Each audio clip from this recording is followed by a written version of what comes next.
The Boss Husband. Credit to the author. 635 hanggang 41. Ang mga pangalan po na nandito ay galing sa mga name generator. Kaya kung meron man pagkakatulad sa mga pangalan ng totoong tao o lugar, ito ay tunay na hindi sinasadya. Ang kwentong ito ay rated SPJ. Striktong patnubay sa mga walang jowa. Ito ay bawal din sa bata at matatandang walang asawa. Hindi na hinintay ni Duncan na sumagot si Justin. Nagpatuloy siya sa kanyang mga pag-atake sa pagkakataong ito ng buong lakas. Ang buong silid ay naruroon na may mga pira-piraso ng presensya ni Duncan. Ang mga suntok ni Duncan ay nagmula sa malalakas na pop hanggang sa booming pounds na umalingaw-ngaw sa buong lugar. Bang bang bang bang bang bang. Ang hindi mabilang na mga clone ni Duncan ay lumitaw na parang mga computer graphics sa mga sci-fi na pelikula, na sumasalamin sa matinding init ng true chi habang diretso silang humampas kay Justin mula sa lahat ng direksyon. Hindi maiwasan ni Justin na mamangha sa paglilinang ni Duncan. Kung hindi dahil sa kanya, si Duncan ang pinakamalakas sa buong Zenica sa hanay ng Grandmaster. Siya ang maghahari sa mga nakababatang henerasyon. Maaaring bumuti si Lester sa hindi pa nagagawang bis, kahit na nasa ilalim ng impluwensya ng gamot at Kunlun sect. Ngunit sa aktwal na katotohanan, ang kanyang mga kasanayan sa pakikipaglaban sa puntong ito ay maaaring kalahati lamang ng kay Duncan. Ngunit ang isang agwat ay isang agwat, at si Justin ay hindi magpapatalo sa laban dahil sa kagandahang loob. Ngayong naipakita na ni Duncan ang rurok ng kanyang kapangyarihan, oras na para tapusin ni Justin ang tunggalian. Sa sandaling ito, si Duncan na parang bulalakaw, ay naglabas ng maalab na suntok ng direkta mula sa stratosphere na naglalayong kay Justin. Kung nalampasan ng suntok si Justin at kumonekta sa lupa sa halip, magkakaroon ng butas na ilang metro ang lapad na board sa ilalim. Itinaas ni Justin ang kanyang kamay ng napakabilis at agad na hinawakan ang palso ni Duncan. Sa hiteng segundo kung saan nangyari ang lahat ng iyon, walang sinuman sa lupa ang makakakuha ng malinaw na paningin. Ang nakita lang nila, ay ang katawan ni Duncan na kinaladkad sa kalangitan at inihagi sa lupa sa tabi mismo ng kinatatayuan ni Justin. Si Duncan ay natakot. Ang lahat ng pagsisikap na iyon para maipon ang kanyang lakas sa isang suntok na iyon ay walang halaga habang walang kahirap-hirap na binunot siya ni Justin mula sa langit. Kung wala ang kanang kamay ko, may kaliwa pa. Nang magsanay ng Tantric Buddhism, inipon ni Duncan ang kanyang panloob na true chi sa kanyang kaliwang kamao, na bilang resulta ay parang kumikinang mainit na bakal, at naghagis ng suntok sa dibdib ni Justin. Kahit na friendly match lang iyon, walang balak magpigil si Duncan. Alam niya na ang ganitong bagay ay hindi masyadong makakasakit kay Justin. Ngunit maliwanag na minamaliit niya si Justin. Bang! Ang suntok ay pumasok mismo sa mga vital organ ni Justin. Tumugon si Justin nang walang aksyon nang matanggap niya ang suntok na sapat na kamangha-mangha, na halos wala. Ang tunay na chi ay naglaho sa hangin, at wala ni isang marka ang naiwan sa katawan ni Justin. Napangiti si Justin, habang hinawakan niya ang kanang kamay ni Duncan at binaligtad siya na parang wrestler smackdown. Si Duncan ay hindi hihigit sa isang flopping fish, habang binaligtad niya ang ulo ni Justin at dumiretso sa dumi. Thud! Isang malakas at mapurol na kalabog ang narinig habang ang katawan ni Duncan ay bumangga sa marmol na sahig ng arena. Ang buong training ground ay yumanig sa kaibuturan nito habang nilalamon ng alikabok at mga labi ang radius nito. Ang isang hukay ay nilikha sa proseso. Kung ordinaryong tao lang sana, naging minced meat na sila ngayon. Alam ni Justin na ang sinumang protektado ni Grandmaster Truchi ay makakaranas lamang ng ilang mga pasa. Natahimik ang buong venue. Ang tanging mga tunog na maririnig ay ang mga lagok ng mga lalaki mula sa blunt blade habang nanginginig sila sa kawalan ng katiyakan. Nanatili si Duncan sa lupa habang nakatitig siya kay Justin mula sa ibaba, hindi masabi ang kanyang iniisip sa mga salita. Iyon ang unang pagkakataon sa buong buhay niya na nawala siya nang nakabukas ang dalawang mata. Ang anumang pag-iisip tungkol sa laban ay kailangang maghintay hanggang sa maunawaan niya ang nangyari. Si Justin sa kabilang banda ay nagtataka kung pinahihintulutan siyang manigarilyo sa lugar dahil hindi pa siya naninigarilyo mula nang dumating siya sa Central City. Ngayong mas nakaka-relax na siya matapos magpabuga ng singaw, bumunot siya ng sigarilyo at sinindihan.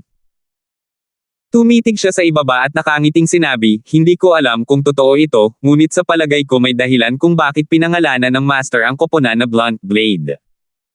Maniwala ka sa akin, hindi ito basta-basta. Ang isang matalas at mahalagang espada ay maaaring makahiwa sa pinakamatigas na mga metal. Ngunit ang isang makapal at mapurol na sandata ay nagtataglay ng napakalakas na intensidad na maaaring magwasak sa lahat ng bagay na nakikita. Ang iyong kanang mata ay nagbibigay daan sa iyo upang palabasan ang isang malaking hanay ng mga kasanayan. Ngunit hindi pa rin ito maisara ang agwat sa pagitan natin. Kahit gaano mo pa ako atakihin, hanggat ginagamit ko ang pinakamataas na lakas upang sugpuin ka, ang lahat ng iyong pagsisikap ay magiging walang saysay. Ang elder na iyon sa palagay ko ay nag-iwan ng karunungan sa pagbibigay ng pangalan sa iyong pangkat. Ang ideya ay manatiling mapagpakumbaba at laging sabik na umunlad, ang ganap na kapangyarihan ang susi ng iyong pangkat sa pagiging pinakadakila sa mundo. Si Duncan nang marinig ang sinabi ni Justin ay tumingin sa kanya ng blanko sa mga sumunod na sandali. Saka siya nagbigay ng mapait na ngiti. Natalo ako. Fair and square. Tumango si Justin na may panghihikayat. Well, hindi mo kailangang isipin ang iyong sarili na mahina. Nagagawa kong makamit kung ano ang mayroon ako ngayon dahil sa lahat ng dagdag na pagsisikap na kailangan kong ilagay sa buong taon. Dapat mong ipagmalaki ang iyong sarili na kaya mong makamit ang lahat ng iyon sa murang edad. Sinisikap ni Justin na pasiglahin ang espiritu ni Duncan kahit na ang agwat sa pagitan nilang dalawa ay hindi masusukat. Naniniwala siya na ang paghihikayat ay ang pinakamahusay na magagawa niya ngayon. Tumugon si Duncan na may kasamang eye roll. Sa mga nalalaman ko tungkol sa iyo, sigurado akong mas bata ka sa akin. Si Justin ay naging maliwanag na pula. Crap, lagi kong nakakalimutan na maganda pa pala ako. Sok, dapat yung mga babaeng nakapaligid sa akin ang lagi akong na-stress. Buti sana kung ma-enjoy ko ang kabataan ko sa paglalaro. Tandang pananong. Isip niya. Matapos makitang malinaw ang pagkakaiba ng kanilang lakas, naisip ni Duncan na dapat siyang manatili sa pagiging kaibigan ni Justin at ihinto ang pagtawag ng mga laban na hindi niya mapanalunan. Matapos tulungan ni Justin si Duncan palabas ng hukay, umalis sila sa training hall. Nagkalat ang hukbo upang bigyang daan ang dalawang papaalis na lalaki. Ngunit sa pagkakataong ito ay hindi ang pagsaludo sa kanilang kapitan, kundi dahil sa pagkamangha sa demonyong presensya ni Justin. Gayunpaman, ang mga taong sinanay na sumali sa mga espesyal na puwersa ay natutong itago ang kanilang takot, sa kabila ng tila hindi kapani-paniwalang kanilang mga kalaban. Si Sky Dragon at Pamela ay masyadong wala kahit saan upang makita. Wala sila roon upang saksihan ang tunggalian, na nagmumungkahi na maaaring hinulaan nila ang kahihinatnan ng labanan kaya halos hindi sila interesadong manood. Si Duncan ay maaaring nabugbog at sumasakit sa buong katawan, ngunit hindi siya malubhang nasaktan. Gayunpaman, ang tunggalian ay nagbigay kay Duncan ng pagkakataong masaksihan ang tanyag na katapangan ni Justin. Dahil malapit na ang tanghali, iminungkahi ni Duncan, dahil bihira kang pumunta sa Central City, bakit hindi kita i-host saglit? Tere na para sa tanghalian. May treat. Mula nang dumating si Justin sa Central City ay gumugol siya ng maraming oras sa ospital para sa pagpapagamot ni Teresa, at pagkatapos ay inimbitahan para sa isang tunggalian ni Duncan. Isang pagkain ng eksaktong bagay na kailangan niya ngayon. Kahit na hindi siya nagugutom, naniniwala siya na palaging magandang ugali ang kumain sa oras. Kaya't sumagot siya, narinig ko na mayroong lugar sa Central City na tinatawag na langit sa lupa, na medyo maganda. Dapat ba tayong pumunta doon? Nag-alinlangan si Duncan, bago niya tinapik si Justin sa balikat. Nauna nang binanggit ni Premier Nigel sa komperensya na dapat nating bawasan ang mga gastusin sa gobyerno. Walang pag-aalinlangan ng heaven on earth sa budget line, kaya bakit hindi tayo pumunta sa isang bagong lugar? Gusto ko ang Northwestern cuisine, strong flavors at spicy cake. May alam akong tunay na lugar. Doon na lang tayo, di ba? Sa totoo lang, hindi nagdedemand si Justin kung ano ang kanilang kakainin. Pagkatapos ng lahat, si Duncan ang nagbabayad, kaya kung gusto niya ang Northwest cuisine, ang Northwest cuisine iyon. Northwest cuisine. Parang chicken dish da Panji. Tungtuwa si Duncan, laktawan ang manok. Para sa isang kaibigang tulad mo, dapat tayong kumuha ng karne. Parang karne ng baka o karne ng tupa. Nagustuhan ni Justin ang tunog niyan. Makalipas ang kaunti sa 10 minuto, nakarating na sila sa lugar na pinangalan ng Northwest Eatery. Halos magalit si Justin nang makita ito. Ito ang ibig mong sabihin. Nanginginig ang daliri ni Justin habang itinuturo ang banner ng tindahan. Ito ay isang larawan ng mga baka at kambing sa isang berdeng bukid. Tinawag itong Halal Longevity Noodle Shop. Ang hindi niya inaasahan ay ang isang miyembro ng isa sa 4 na dominanteng angkan, ang unang apo ng angkan ng Lee na nag-imbite sa kanya sa isang pansit parlor. Binanggit ni Duncan ang karne. Technically, may karne dito. Ngunit literal kung kayang tapusin ito sa isang mabilis na kagat. Naisip ni Justin. Ngunit dahil ang kaunting pera na ginugol sa pagkain ay pagkain ni Duncan, nagparaya si Justin dito. Kung tutuusin, kung ang anak ng isang major clan ay nakaka-enjoy sa isang pansit parlor, bakit hindi rin siya? Ang paglunok ng 2 malalaking mangkok ng noodles ay naramdaman ni Justin na tama na itong tawagin sa isang araw. Nagsimula siyang magayos ng schedule sa isip niya. Kakailanganin ni Teresa ng pahinga pagka-uwi niya para mabisita ko pa siya bukas. Pero dahil may natitira pa akong oras, kailangan kong pumunta sa Central City branch ng Yellow Entertainment at tingnan kung ano ang ginagawa ng batang si Lucille. Kamakailan ay naglabas si Lucille ng bagong album, at inaasahan din ang kanyang pinakaunang solo concert. Ito ay ligtas na ipagpalagay na siya ay medyo abala. Naiintindihan niya na maaaring malungkot siya ngayon, kaya magandang ideya kung bibisitahin siya nito. Kung hindi, kailangan niyang humingi ng tawad sa kanya dahil sa pagpunta niya sa Central City at hindi pagbisita sa kanya. Duncan, kailangan kong dalhin mo ako sa isang lugar, walang pag-aalinlangan na tanong ni Justin. Nilulunok ni Duncan ang natitirang mga kutsarang puno ng sabaw, habang bumubulong, oo naman. Saan pupunta? Kailangan kong pumunta sa Central City branch ng Yellow Entertainment, sabi ni Justin.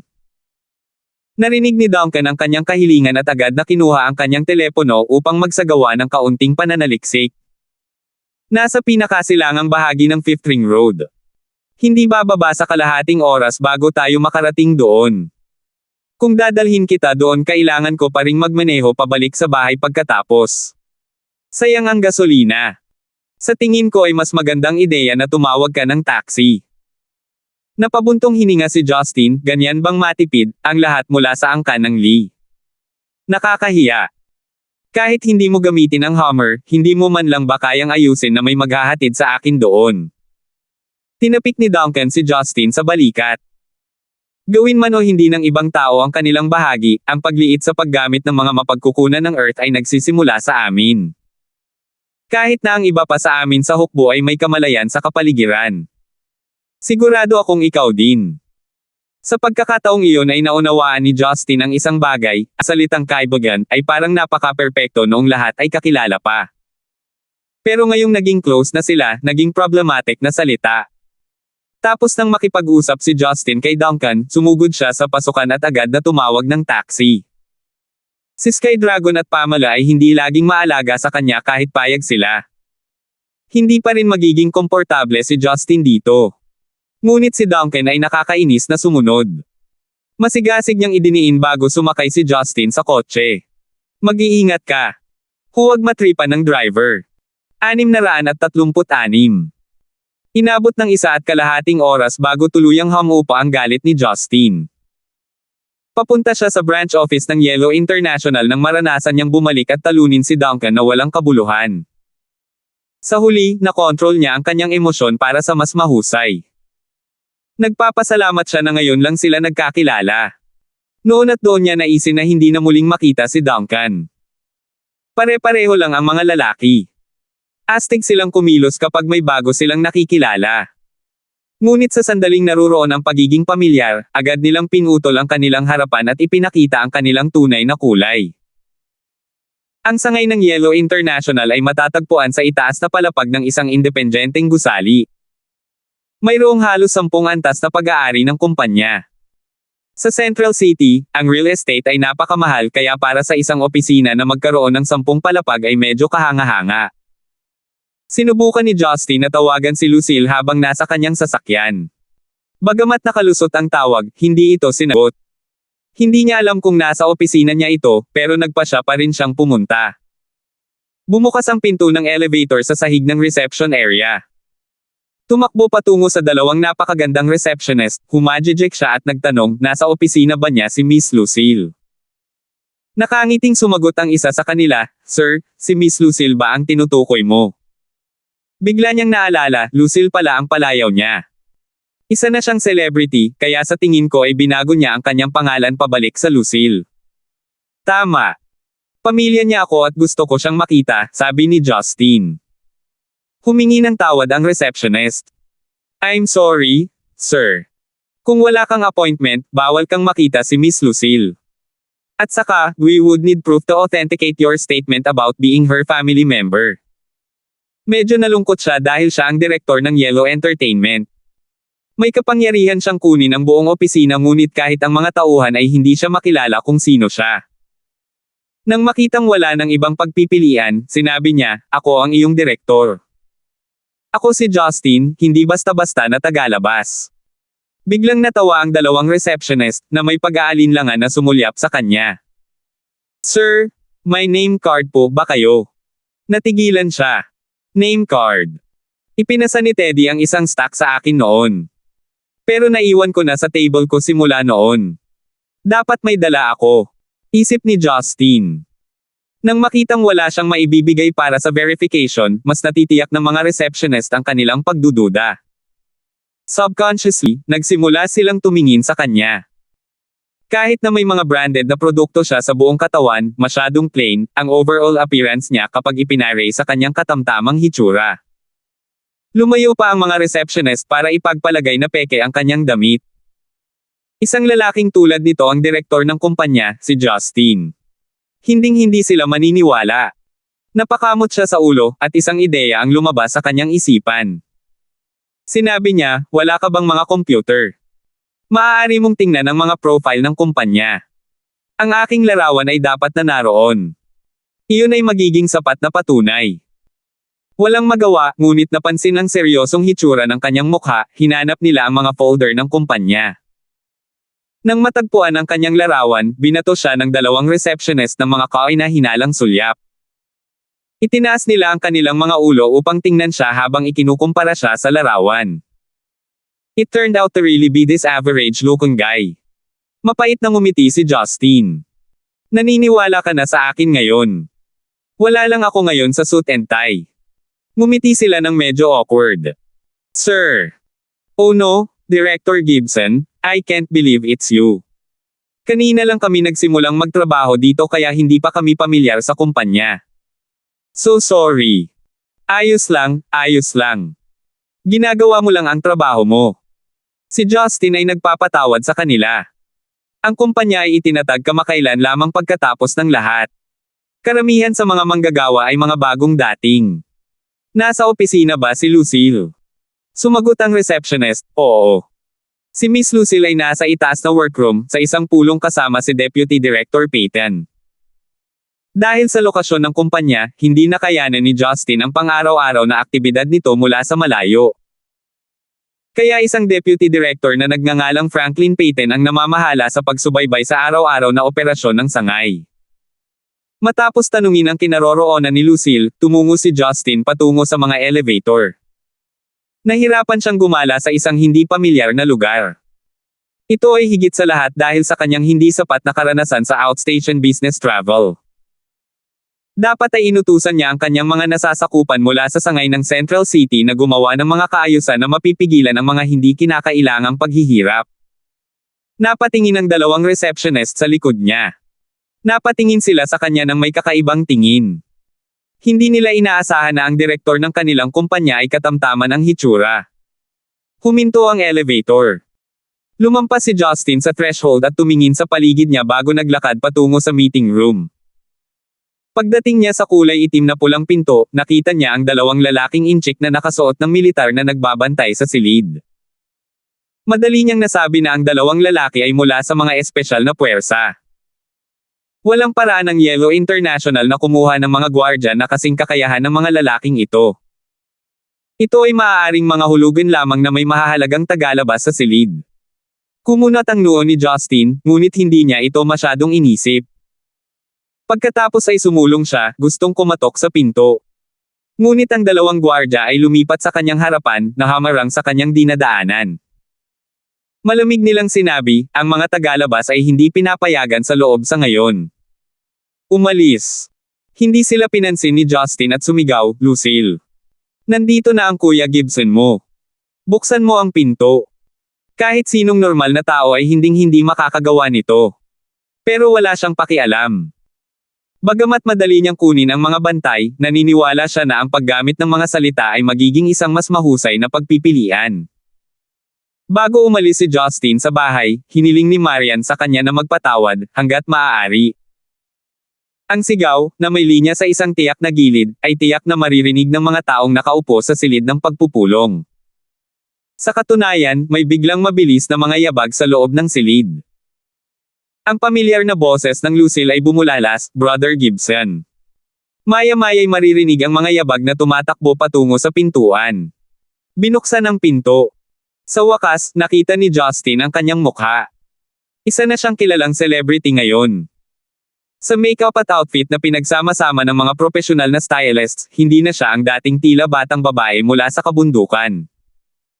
Ang kanyang maitim at itim na buhok ay nakahilig sa kanyang noo, na bumubuo ng isang putok. Nakasuot siya ng mapusyaw na asul na flannel na kamisete at isang magulo at may guhit na dilaw na palda. Naka-mild eyeshadow at lipstick din siya. Pagkatapos na dumaan sa isang matinding makeover, siya ay nagmukhang ekstraordinaryong pambabae, na nagpapakita ng kanyang kakisigan na nabuo sa Emi Mountain mula noong siya ay bata pa. Hindi lang siya mukhang sweet, may dala rin siyang nakakapreskong aura sa paligid niya. Puno ng saya ang kanyang mga mata. Kuya Gibson, bakit hindi mo sinabi sa akin na pupunta ka? Nagkibit balikat si Justin at malungkot na sinabi, tinawagan kita ng 100 beses, ngunit hindi mo sinagot. Ano pa ang maaari kong gawin? Siya ay nagulat, at ang kanyang mga mata ay lumipat mula sa pagpapakita ng kaligayahan sa isang bakas ng galit. Inikat niya ang kanyang ulo para harapin ang isang medyo may edad na babae na naka-uniforme. Ate Flores, bakit hindi mo sinabi sa akin na tumawag si Kuya Gibson? Iniangat niya ang ulo para tingnan ang loob ng meeting room. Nakita niya ang ilang taong nakaupo na may iba't ibang ekspresyon. Ang pinakamataas na baitang ng mesa ng pagpupulong ay nakaupo sa isang nasa katanghaliang gulang, nakabe-spectacle na lalaki. Nakasuot siya ng kulay beige na blazer. May ilan pang mga tao na tila nagtatrabaho sa pamamahala ng kumpanya, kasama ang babaeng kausap ni Lucille. Lester. Nandito din siya. Napaisip si Justin. Sinulyapan ni Justin ang lalaking nakaupo sa pinakaloob na upuan. Napapikit siya nang mapansin ang mukhang galit na binata na nakasuot ng uniforme ng militar. Hindi nakakagulat na may mga sundalong nagbabantay sa silid. Ang angkan ng Gibson ay may akses sa hukbo. Sinimulan ng dalawang gwardya na hilahin si Justin palabas ng silid, ngunit sinabi ni Lester, pareho kayong hindi kailangang bantayan ang silid sa ngayon. Maaari na kayong umalis. Ang mga gwardya ay nag-aalangan at nag-uusisa, ngunit ang mga utos ay mga utos. Hindi nila alam na walang intensyon si Lester na makipag-away kay Justin sa ganoong paraan. Sa pagkakataong ito, nang marinig ang akusasyon ni Lucille, ang babae ay sumagot sa malamig na boses, Miss Lucille, bilang iyong manager, ako ang may pananagutan sa iyong buhay at sa iyong karera. Ang pakikipag-ugnayan sa sinumang lalaki ay makakasira lamang sa iyong reputasyon. Kaya, hindi ko na kailangang magulat sa iyo tungkol sa ilang mga hindi kinakailangang tawag sa telepono. Kumunat ang noo ni Justin. Kailan pa siya nagkaroon ng ganitong demanding na manager? Naisip niya. Si Kuya Gibson ay hindi basta-bastang lalaki. Tinapakan ni Lucille ang kanyang mga paa, na pangisi dahil sa pagkadismaya. Parang kahit sino siya sa iyo, malamig na sagot ni Lester. Natahimik siya sa narinig. Kinagat niya ang kanyang mga ngipin at tinapunan ng galit na tingin si Lester. Siya ay walang muwang, at hindi isang mabuting sinungaling. Pagkatapos ng lahat, kamag-anak niya si Justin dahil kay Marian. Siya mismo ay hindi alam kung sino siya sa mga mata nito. Humakbang pasulong si Justin at tinapik siya sa mga balikat. Aniya, mukhang may hindi pagkakaunawaan. Ako si Justin, ang direktor ng Yellow Entertainment. Si Lucille ay sister-in-law ko, so technically family ko siya. Nandito lang ako para makita siya. Wala namang problema dito, di ba? Alisin mo ang maruming kamay mo sa kanya. Biglang tumayo ang manager na nakaitim na damit at pinandilatan siya ng malamig nitong mga mata. Ngumiti siya ng mapang-asar at sinabing, inaasahan mo ba na madali tayong malinlang dahil lang iyon sa ating Lucille? Wala kang pinagkaiba sa isang Polaca na nagnanasa sa Sisney. Pinapayuhan kitang mabilis na umalis sa silid na ito. Kung hindi, tatawag ako ng pulis. Nawala ang ngiti sa mukha ni Justin at tumingin siya sa paligid. Kung hindi niya iniisip na alamin ang relasyon ng babae kay Lucille, sinampal na niya ito ng malakas. Lucille? Sino itong menopausal, galit na babae? Tanong ni Justin sa matatag at malalim na boses. Napaungol ang babae sa narinig. Dapat matutong magsalita ang marumi mong bibig. Gusto mong makulong. Pagkatapos makinig sa kanya, nagalit na si Lucille. Mabangis niyang sinabi, puwersa siyang inilagay ng lalaking iyon na si Lester sa kumpanya para siya ang maging manager ko. Sister Flores ang tawag sa kanya ng lahat. Balita ko, eksperto siya sa pamamahala ng mga celebrity. Medyo marami ang mga nangungunang artista sa ilalim ng kanyang pangangalaga. So hindi kanya kamag-anak? Tanong ni Justin. Tumango siya. Oo, itinuro niya sa akin ang ilang bagay. Ngunit wala nang higit pa sa pagitan natin. Paumanhin, Kuya Yang. Sabi ni Sister Flores, sikat na ako ngayon, kaya hindi ko na lang sinasagot ang aking mga tawag sa telepono. Siya ang may hawak ng aking telepono at may kontrol sa aking mga tawag. Mukhang kailangan lang ng isang tao na maglagay ng aso malapit sa ating Lucille, tumawa si Justin na nakabuka ang bibig. Kulay itim ang mukha ni Flores, na para bang gusto niya itong lumunin ng buhay. Malungkot siyang tumahimik, Miss Lucille, pumirma ka ng kontrata sa paglalagay ko sa iyo sa linya ng mga artista ko. Kinausap ako ng makulit na kasama sa tabi mo, huwag mo akong sisihin na hindi ako mananagot sa iyong karera sa hinaharap. Ikaw ang unang lumabas sa linya, Sister Flores, galit na sabi ni Lucille, namumula ang mukha. Nagsisimula ng maging pabago-bago ang buong kapaligiran. Ang lalaking naka-beige suit ay hindi na napigilan at tumayo, tumatawa. Oh, I see Director Gibson is here. I'm really sorry, hindi ako nakatanggap ng paunang abiso sa pagdating mo. Kung hindi, malugod ka naming tinatanggap. Ako si Franklin Payton, ang Deputy Director ng kumpanyang ito. Ito ang unang beses na nagkita kami. Mangyaring huwag magdamdam sa hindi kasiya siyang ipinakita kanina. Ang lalaki ay tila naranasan sa industriya. Masigla siyang naglakad patungo kay Justin at pumagitna sa kanila, nakipagkamay anuman ang sitwasyon. Pagkatapos ay sinabi niya, Director Gibson, tinatalakay namin ang mga detalye ng unang concert ni Miss Lucille. Dumating ka sa tamang oras. Hindi ka ba sasama sa amin? Gusto kong malaman kung bakit nasa kumpanya ko ang lalaking iyon. Itinuro ni Justin ang isang daliri kay Lester. Ipinaliwanag ni Franklin, si Mr. Gibson, na ngayon ay isang mayor na general, ay mamumuno sa unit ng militar sa Central City sa lalong madaling panahon.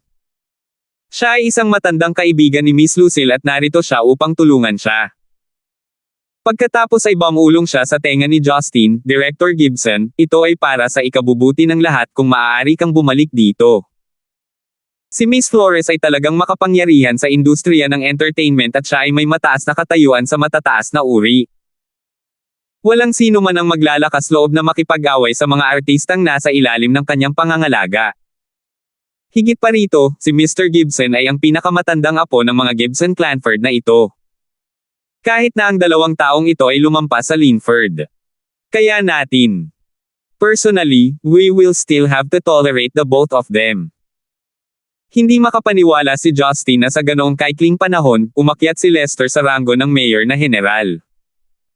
Para sa kanya, ang pagkabigo ni Parley Gibson ay hindi nakaapekto sa katayuan ng Gibson clan.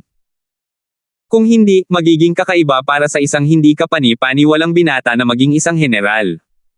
Sa sandaling ito, tumayo si Lester at tumawa. I'm the sole sponsor of this concert.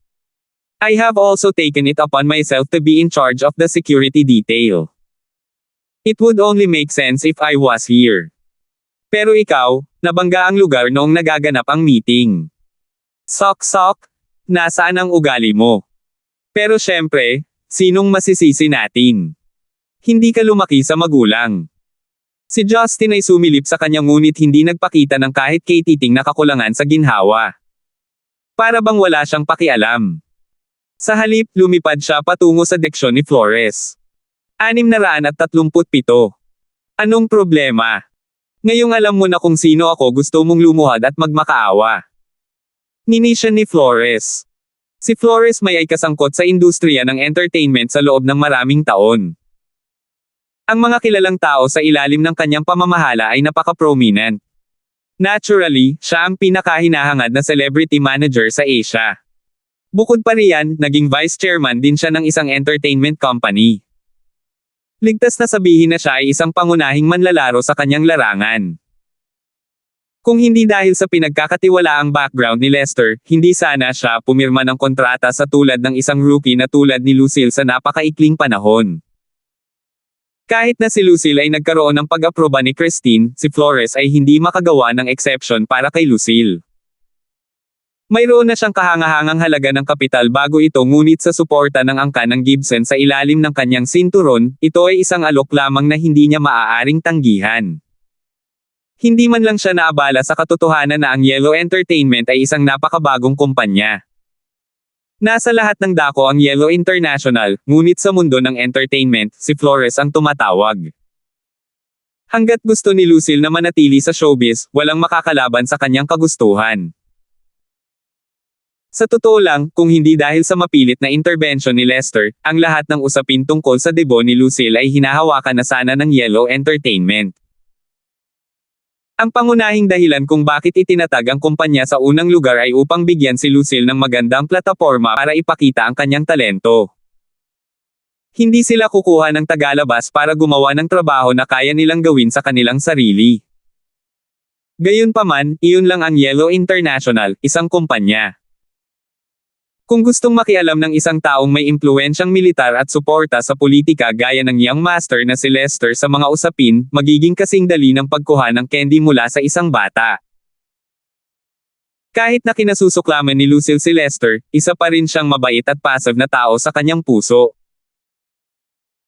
Si Abbas Morgana, ang tanging tao sa Central City na maaaring magprotekta sa kanya, ay hindi posibleng pamahalaan ang kanyang buhay. Ang agresibong pagpigil kay Lester na makalapit kay Lucille ay hindi rin ang modus operandi ng Gibson clan. Sa sandaling tinanggap ni Flores ang trabaho ng pamamahala kay Lucille, kinuha niya ito sa kanyang sarili na pamahalaan ang buhay panlipunan ni Lucille. Ito ay humantong sa mga taong tulad ni Justin na maiwan sa kadiliman tungkol sa katotohanan na si Lucille ay lumipat ng mga tagapamahala. Sa sandaling iyon, humarap si Justin sa babaeng manager na may mapagmataas na ekspresyon at ngumiti ng matamis sa kanya. Kanina pa, binanggit mo na gusto mo akong makulong. Gusto kitang bigyan ng pagkakataon na gawin iyon. Malamig na tinitigan ni Flores si Justin at halatang hindi naiintindihan ang ibig sabihin ni Justin. Ngunit ang sumunod na nangyari ay nawalan siya ng oras para isipin ang mga sinabi nito. Iniunat ni Justin ang kanyang kaliwang kamay ng walang pag-aalinlangan. Ang kanyang malabakal na pagkakahawak ay kumapit sa leeg ni Flores. Ang mga mata ni Flores ay katawa-tawa, at sa kanyang gulat, ang kanyang buong katawan ay napaangat sa sahig. Sinubukan ni Flores na sumigaw ngunit hindi makapagsalita. Sinubukan niyang sipain ang kanyang mga paa para makalaya ngunit walang humpay si Justin. Direktor Gibson, mangyaring huwag kumilos ng padalos-dalos. Kuya Gibson. Nagpapanik sina Franklin at Lucille. Kahit na hindi si Flores ang pinakamabait sa mga tao, isa siyang malaking figure sa entertainment industry at kung may mangyayari sa Yellow Entertainment, tiyak na magdudulot ito ng mga problema para sa lahat ng kasangkot. Pinanood ni Lester ang buong eksena ng may saya. Tinitigan niya ang nang-uuyam na tila nagsasabing, gawin mo kung maglakas loob ka. Hindi nakinig si Justin sa kanilang babala at tumungo sa mga bintana sa conference room habang binuhat si Flores. Nasa ika-40 palapag sila ng gusali. Mula sa taas na ito, ang mga sasakyan sa lupa ay nagmistulang maliliit na kahon ng posporo na naghahabi sa mga kalsada. Halos maubusan ng hangin si Flores. Ang kanyang mga mata ay lumiligid sa likod ng kanyang ulo at ang kanyang katawan ay lampa na parang ragdoll. Walang pag-aalinlangan si Justin. Ibinagsak niya ang kalahating walang buhay niyang katawan palabas ng bintana na parang laryo. Ang mga salamin na bintana ay walang magawa laban sa puwersa ni Justin at nagkapira-piraso sa pagtama. Ang mga pira-pirasong salamin ay nasamsam sa katawan ni Flores habang siya ay nahulog pababa sa kalye sa ibaba ng mga ito. Pagpatay. Ang mga executive sa conference room ay naghiyawan, at galit na lumabas ng pinto sa sobrang takot. Si Franklin ay naliligaw din. Noong una, naisip niya na sinusubukan lamang ni Justin na takutin si Flores. Hindi niya inaasahan na mauuwi ito sa cold-blooded murder. Hindi lang iyan. Gumamit siya ng napakasamang paraan ng pagpatay. Bumagsak mula sa ika-40 palapag, bumagsak sa isang tempered glass at bumper, pagkatapos ay lumapag sa isang semento na daanan, mas malaking sorpreso kung hindi pa siya patay ngayon. Sa parking lot sa labas mismo ng high-rise building kung saan nakaparada ang isang Infiniti SUV, nagkakaroon ng afternoon tea sina Sky Dragon at Pamela. Inihatid nila si Justin hanggang dito ngunit hindi siya sinundan sa gusali. Kung tutuusin, nandoon lang sila para subaybayan si Justin ngunit hindi nakikialam sa kanyang buhay. Iyon ay hindi makalulugod kay Justin, ang kahihinatnan nito ay hindi ang gusto nilang harapin. Pagkatapos ng lahat, ang gusto lang ni Justin ay makilala si Lucille. Gaano ba talaga kalaki ang problema niya? O kaya naisip nila? Kakagat pa lang ng mag-asawa sa kanilang tiyanang nanlaki ang kanilang mga mata nang makita ang isang babaeng nakasuot ng itim na pababa mula sa langit. Ang hangkag na tunog ng impact ay umalangaw-ngaw kasunod ng mga tunog ng humihiyaw na alarma ng sasakyan. Ang metallic doso ng dugo na tumatagos sa hangin. Ang kanyang leeg ay kitang-kitang nakayuko sa hindi natural na anggulo. Ang dalawang lalaki ay nagtitigan ng walang salita sa isa't isa ng ilang sandali, bago binasag ni Pamela ang katahimikan. Sky Dragon, paano? Paano naging ganito ang mga bagay? Parang may na-realize si Sky Dragon, at napabuntong hininga. Napahamak na tayo. Pinabantayan tayo ni General Collins at binigyan tayo ng mga utos na pigilan si Justin na magdulot ng kaguluhan sa Central City. Paano ko ngayon haharapin ang general? Sa conference room, malapit nang umihi si Franklin sa kanyang pantalon. Pinagsisisihan niya ang pagkuha ng trabaho sa Yellow Entertainment. Anong klaseng kumpanya ito, kung saan pinayagan nilang maging direktor ang ganoong baliw?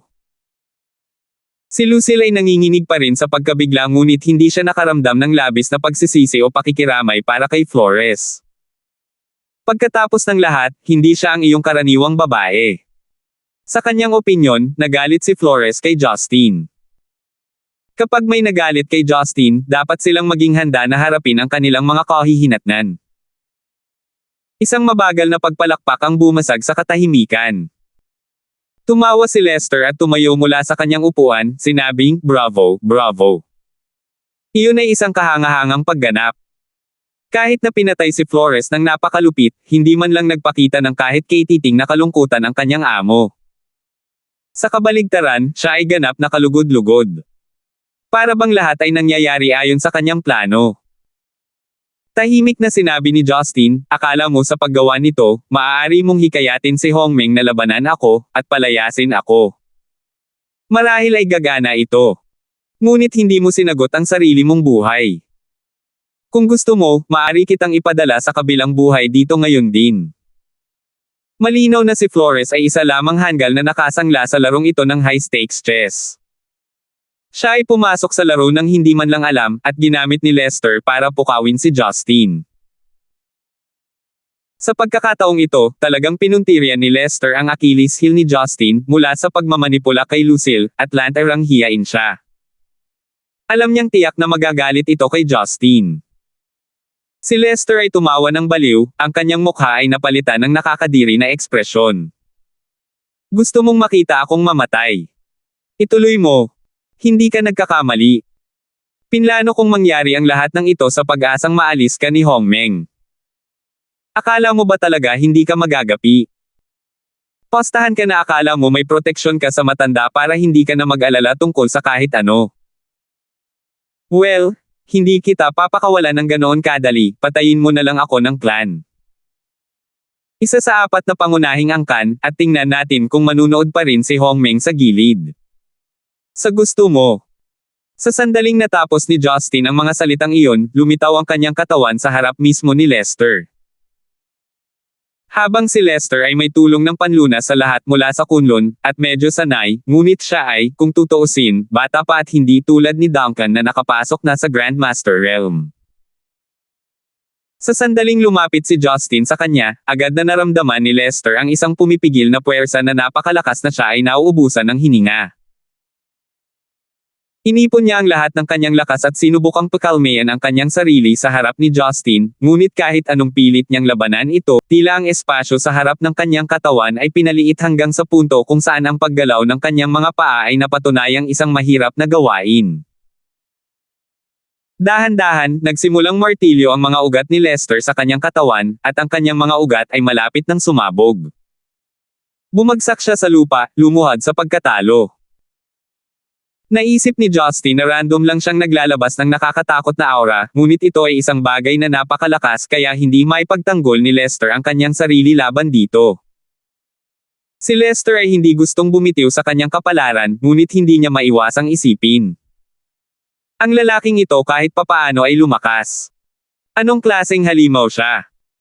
Si Lucille na pinalaki sa mundo ng cultivation at martial arts ay natural na makilala ang kanilang kalikasan.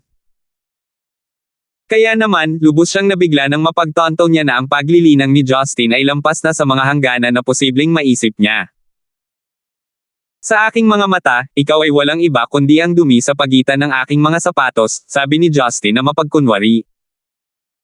Ibinaba niya ang ulo para tingnan si Lester na nakaluhod pa rin. Dahan-dahan niyang sinabi, hindi ako naniniwala na kaya mong gumawa ng ganoong detalyadong plano para linlangan ako na harapin si Hongmeng dahil wala ka pang ang level para intindihin si Hongmeng. At saka, hinding-hindi ka bibigyan ng Gibson clan ng ganoon kalaking pera para i-invest sa concert ni Lucille. Kaya siguro may naghanda sa iyo para gawin ito. Inangat ni Lester ang kanyang ulo, at nanginginig na sinabi, paano kung ganoon nga? Maraming tao ang gustong makita kang patay. Hindi lang ako. Wala akong sasabihin sa iyo. Tinuwanan lang siya ni Justin at nagpatuloy, hindi ako humingi ng listahan ng mga taong gustong patayin ako. Maghapon at magdamag tayong nandito. Ang mga taong iyon ay hindi kailanman nagkaroon ng pagkakataon laban sa akin. Well, kung wala kang sasabihing kapaki-pakinabang, hindi na ako magtatanong. Ipapadala na lang kita. Habang tinitigan ang eksena, papatayin siya ni Justin, sa wakas ay hindi na ito napigilan ni Lucille, sumigaw siya, Kuya Gibson, huwag. Talagang epektibo ang mga salita ni Lucille, at huminto si Justin sa kanyang mga galaw. Nilinggan niya ang dalaga. Brother Gibson, kung papatayin mo si Lester, magiging broken-hearted si Tita Rebecca. Kayong mga magkapatid talaga kayo. Si Lucille ay nanginginig sa takot. Naramdaman niya na kung hindi niya pipigilan si Justin, hahantong ito sa paghihirap ni Rebecca. Isang paghihirap na maaaring magpakailanman ay hindi na maibabalik. 638. Hindi ko tinuturing na kapatid ko ang bastos na iyon. Tingnan mo, kung gusto mo akong wakasan bilasan mo. Wala lang akong oras na sayangin. Ang pakikiramay mula kay Lucille ay lalong nagpasigla sa galit ni Lester. 1,000,000 pag-iisip ang pumasok sa isipan ni Justin. Sinubukan niyang isaalang-alang ang kanilang ina na si Rebecca, ang babaeng nagdala kay Lester sa mundong ito, at kung ano ang mararamdaman niya tungkol dito. Ngunit kung pananatilihin niya si Lester, ang kanyang kinabukasan ay mapupuno lamang ng mga problemang ay dudulot ni Lester. Pagkatapos ng mahabang paghinto ay bumantong hininga si Justin at sinabing, minsan kong nilinis ang iyong cultivation, ngunit ibinalik ko ito sa kahilingan ng ating ina. Pinagsisisihan ko na ngayon ang araw na ginawa ko ito. Sa iyong hindi mapigil na galit, ang paggawa mong isang ordinaryong tao ay mapapakinabangan ng lahat. Tila napagtanto ni Lester kung saan iyon patungo at mabilis na nanunuya, basta. Kung mayroon kang lakas ng loob, patayin mo ako. Walang ibig sabihin ang death pledge ni Lester habang inilagay ni Justin ang isang kamay sa kanyang bungo. Pagkatapos ay nagpakawala siya ng nakakapasong bumulwak ng true chi na tumago sa laman at buto ni Lester. Napaungol si Lester sa sakit habang umuusok ang puting singaw mula sa kanyang bungo. Bumagsak siya sa matinding presyon sa kanyang ulo. Si Lucille, na nakatayo sa gilid, ay natigilan sa kanyang nasaksihan. Sa kanyang kaalaman sa nangyari, ginamit ni Justin ang kanyang napakalakas na antas ng paglilinang upang lipulin ang 8 meridian ni Lester sa pamamagitan ng matinding puwersa. Ang nag-iisang pagkilos na ito ay naglinis sa kanyang katawan ng lahat ng mga taon ng paglilinang na kanyang naipon. Kapag nagising si Lester, hindi na siya magiging iba sa isang ordinaryong tao. May pagkakataon na baka tuluyan na siyang ma-disable. At gayon na lamang, pinagbawalan siya na muling magtanim. Sa pamamagitan ng pagpapawalang bisa sa isang dalubhasang magsasaka, ang kahihiyan na kanilang nadama ay mas malala pa kaysa sa pagpapalaya ng kamatayan. Iyon ay walang pag-aalinlangan ang pinakamasamang parusa na maaaring matanggap ni Lester. Ngunit alam ni Lucille na ito na ang pinakamalayong lawak ng kompromiso ni Justin. Lahat ng ginawa ni Lester na humahantong sa puntong ito ay patuloy na pinipilit ang pasensya ni Justin. Mapalad na siya na pinili ni Justin na huwag siyang pisikal na pilayin pa. Nang matapos ay inutusan ni Justin ang natulala na si Franklin na ayusin ang espasyo at ipadala si Lester sa malapit na ospital. Napabalikwa si Franklin mula sa kanyang pagkatulala habang sinulyapan niya si Justin. Lubhang nalilito siya sa lalaking tinawag niyang Direktor Gibson. Sa paniniwalang si Justin ay nagtataglay ng mga pambihirang kakayahan, mabilis niyang sinunod ang mga utos na ibinigay ng walang pag-aalinlangan. Medyo nakakalungkot para sa kanya na nasaksihan ang mga ganitong pangyayari. Ito ay isang bagay na tiyak na magtatakot sa kanya sa natitirang bahagi ng kanyang buhay. Matapos ang isang magulong oras, sa wakas ay natapos na ang insidente.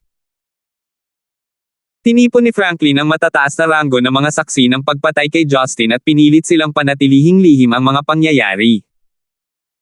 Agad nilang tinanggap ang kahilingan sa takot sa mga bagay na maaaring gawin sa kanila ni Justin. Sa kabilang banda, minanipula ni Sky Dragon at Pamela ang mga ulat ng pulisya para lagyan ng label ang pagkamatay ni Manager Flores bilang aksidenteng kamatayan. Inalis nito ang posibleng backlash ng kanyang pagkamatay na naging isang iskandalo sa lipunan. Hindi makapaniwala si Franklin na ang pinakamahirap na bahagi ng pagkamatay ni Flores ay lihim na hinarap ng hindi niya nalalaman. Lalo lamang nitong pinatibay ang kanyang paniniwala na si Justin ay may higit sa isang hindi pangkaraniwang background. Ang bawat aksyon na ginawa niya, lalo na ang mga kinasasangkutan ni Justin, ay ginawa niya ng may matinding pag-iingat. Matapos malutas ang sitwasyon, bumalik si Franklin sa kanyang karaniwang trabaho sa desk. Bumalik sa opisina ni Franklin, inimbitahan niya si Justin para bisitahin. Naghanda siya ng isang tasa ng mainit na tsaa para kay Justin bago tinanong ang motibo ni Justin sa ginawa niya. Sir, maaaring karapat-dapat ito ni Flores, ngunit ang pinakahuling paglabas ng album ni Miss Lucille at ang kanyang konsyerto ay parehong malapit na. Ang hindi pagkakaroon ng manager na gagabay sa kanya sa proseso ay maaaring maging magulo ng kaunti. Ano ang iminumungkahi mong gawin natin tungkol dito? Umupo si Lucille malapit kay Justin sa sopa, sabik na naghihintay sa kanyang sagot. Ang pagkamatay ni Flores ay hindi gaanong nakaapekto sa kanyang ngunit sa kaso ni Lester, siya ay nasa masayang mood na kalaunan ay kinuha ni Justin ang kanyang payo. Deputy Director Peyton, kailangan kong maging tapat sa iyo. Alam ni Justin na ang kanyang mga aksyon ay nag-iwan ng marka kay Franklin. Kaya kinailangan niyang humakbang ng may pag-iingat upang hindi na masindak si Franklin. Ang lahat ng dahilan kung bakit sinimula ni Boss Lysander ang Yellow Entertainment sa unang lugar ay para sa kanyang nakababatang kapatid na si Lucille. Ang hiling niya na ang kanyang kapatid na babae ay makapagtanghal ng kanyang sariling mga kanta sa isang ligtas na kapaligiran. Mula ngayon, kung sino man mula sa labas ang may planong manghimasok sa aming Lucille, ang iyong unang order ng negosyo ay makipag-ugnayan kaagad sa amin sa sangay ng yellow sa Stonegate. Nagulat si Franklin nang maisip niya. Parehong Lysander ang apelyido nila Boss Lysander at Lucille. So magkapatid talaga sila. Bakit hindi ko naisip yon? Tungkol naman sa atin, na binanggit ni Justin, nalito si Franklin ngunit nag-iingat siyang magtanong habang sumagot siya, I see. Hindi ko alam na siya pala ang kapatid ni Boss Lysander. Bakit hindi mo sinabi sa akin Miss Lucille? Maaari na akong matanggal sa trabaho dahil sa isang simpleng pagkakamali na ganoon. Gaano kaiya kung ako ay natanggal sa trabaho pagkatapos ng wala pang isang taon? Napakagat si Lucille sa kanyang ibabang labi habang nakaramdam siya ng bahagyang pagkapahiya kay Justin na tinatawag siyang little sister. Medyo hindi komportable para sa kanya. Para naman sa bagong manager, nagayos na ako ng team para sa kanya. Relax Mr. Peyton. Simula ngayon ang kailangan mo lang gawin ay alaga ang mabuti si Lucille. Yellow will reward you in kind, proclaim ni Justin. Wala nang tiwala si Justin para sa mga random na tao na mapili bilang personal manager ni Lucille. Kung may pagkakataon na mapakinabangan siya, mas gugustuhin niyang magtalaga ng isang personal na koponan para sa kanya na mapagkakatiwalaan niya. Kung sino ang pinakaangkop na kandidato, si Christine ay maaaring maging pangunahing kandidato. Siya ay may sapat na karanasan sa industriya ng libangan upang magtipon ng isang propesyonal na koponan ay hindi dapat maging isang problema. Sa kabilang banda ay naroon din si Ron. Siya ang punong mayordomo ni Justin mula sa Europa na nasangkot sa industriya sa loob ng maraming taon. Kumpiyansa si Justin na makaka-recruit siya kay Lucille ng isang personal na manager sa lalong madaling panahon. Ang huling pagpipilian sa pagitan ng kanilang mga pinili ay maaaring isagawa sa ibang pagkakataon. Nakahinga ng maluwag si Franklin. Ang pagkakaroon ni Justin sa pagharap sa bagay na ito ay nakaginhawa sa kanya. Pagpapatuloy niya, talagang ibibigay ko ang lahat sa pagsuporta kay Miss Lucille, ngunit mas maganda kung si Director Gibson ay makakapag-recruit ng manager at ng professional team sa lalong madaling panahon dahil kami ay nasa manipis na yelo dito. Marami pa kaming mga bagay na dapat harapin at wala kaming oras. Sisigat na sana si Justin bago tumunog ang kanyang telepono. Si Teresa iyon. Agad niyang sinagot ang tawag. Bakit hindi ka nagpapahinga? Kailangan mo ng ilang oras para gumaling. Si Teresa sa kabilang dulo ay tila nasa mabuting kalagayan. Malumanay siyang sumagot dahil palagi kang abala. Bigla kang umalis kaninang umaga para makilala mo ba ang isa sa marami mong manliligaw? Napasimangot na sumagot si Justin, ang tanging mayroon ako sa Central City ay ikaw. Tumawa si Teresa sa kanyang pahayag. Ano, ako na ba ang manliligaw mo? Napansin ni Justin sa kanyang tabi si Lucille na sumilip sa kanyang pag-uusap at nag-aalala na abisuhan niya si Marian, kaya umubo siya at nagpatuloy, sige, huwag muna nating pag-usapan ito sa ngayon, may nangyari ba? Kasalukuyan akong nagtatrabaho sa kumpanya ng aking sangay. Sa totoo lang, napagkasunduan namin ni Lolo na imbitahan ka namin para sa hapunan ngayong gabi bilang sa salamat. Siguro kung gusto ni Master Gibson na sumali. Humajejek si Justin. Oo naman, walang tatanggi sa libreng pagkain. Ipadala mo sa akin ang iyong address, pupunta ako doon kapag tapos na ako sa negosyo dito. Sa kanyang pagtanggap sa hiling ng hapunan ay tinapos niya ang tawag, at sa wakas ay ibinigay ang kanyang matagal na tugon kay Franklin. Huwag kang mag-alala tungkol sa managerial team, nandito na sila bukas. Para sa mga detalye, ipapadala ko sa iyo ang kanilang mga kontak at maaari mo na itong ayusin sa team. Walang propesyonal na kaalaman si Justin kaya pinanatili niyang limitado ang kanyang pag-uusap sa kamakailang mga kondisyon ng kumpanya. Nang matapos iyon, sinundan niya si Lucille habang nililibot nila ang sangay ng Central City.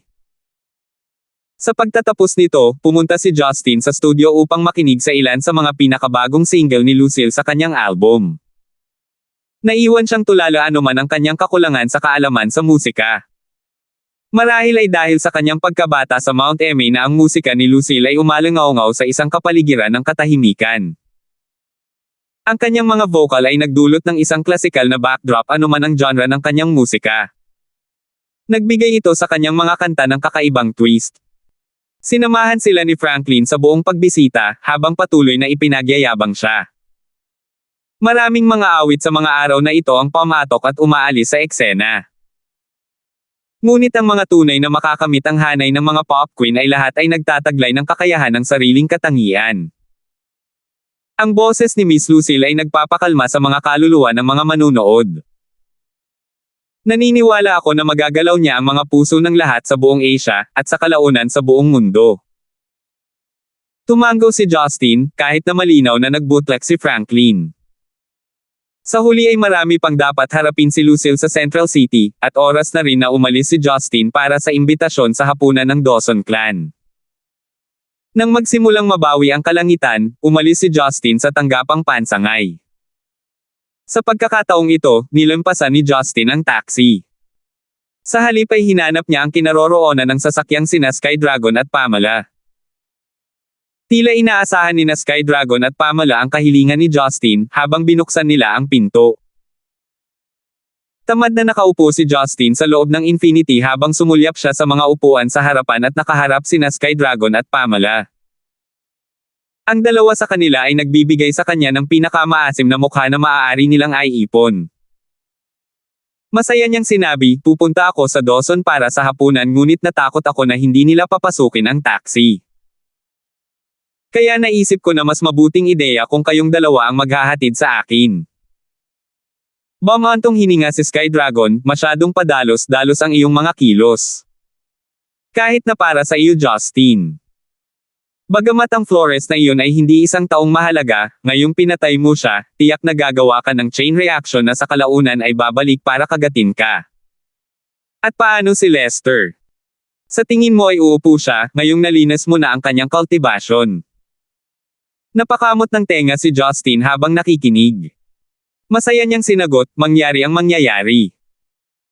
Kung maraming tao ang umaasang gagamitin si Hongmeng laban sa akin, wala nang dahilan para magtago pa ako. Kung actress ako, tiyak na magsisimula silang umangat sa akin at magkakamali sila sa kanilang lugar sa mundo. Anyway, maraming salamat sa inyong dalawa. Relax, I will not involve the both of you control.